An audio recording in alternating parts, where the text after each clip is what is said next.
ఆఫ్ఘనిస్తాన్లో అధికారంలో ఉన్న తాలిబాన్ ప్రభుత్వంతో సంబంధాలు మెరుగుపరిచే దిశగా భారత్ ముందడుగు వేసింది. తొలిసారిగా భారత విదేశాంగ మంత్రి ఎస్ జయశంకర్ తాలిబాన్ యాక్టింగ్ విదేశాంగ మంత్రి మౌలి అమీర్ ఖాన్ ముత్తాకితో ఫోన్ ద్వారా చర్చలు జరిపారు.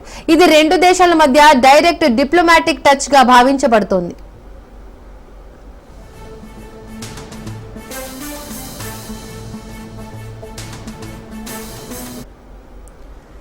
ఈ సంభాషణలో కీలక అంశాలపై చర్చ జరిగింది. ముఖ్యంగా భారత్ తన దేశానికి వచ్చే ఆఫ్ఘన్ పౌరులకు వీసా జారీని తిరిగి ప్రారంభించే అంశాన్ని పరిశీలిస్తామని తెలిపింది. పహల్గామ్ ఉగ్రదాడిపై తాలిబాన్ తీవ్రంగా స్పందించి ఖండించడంతో భారత్ థాంక్స్ చెప్పింది.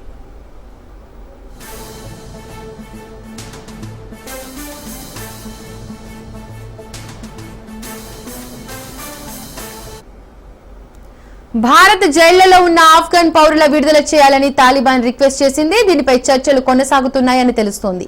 ఆఫ్ఘన్ ప్రజలతో భారత్ కు ఉన్న సాంప్రదాయ మైత్రి బంధాన్ని జయశంకర్ గుర్తు చేశారు. ఆ దేశ అభివృద్ధికి భారత్ మద్దతు ఇచ్చే దిశగా చర్చలు జరిగాయని తెలిపారు. సాంఘిక ఆర్థిక సహకారం కొనసాగించేందుకు అవకాశాలు అన్వేషించబడ్డాయని స్పష్టం చేశారు. ఇది తాలిబాన్ ప్రభుత్వం ఏర్పడ్డ తర్వాత ఇరు దేశాల మధ్య జరిగిన తొలి ఉన్నత స్థాయి చర్చ కావడం విశేషం. భవిష్యత్తులో ఈ చర్చలు ద్వైపాక్షిక సంబంధాలకు దారితీసే అవకాశం ఉంది.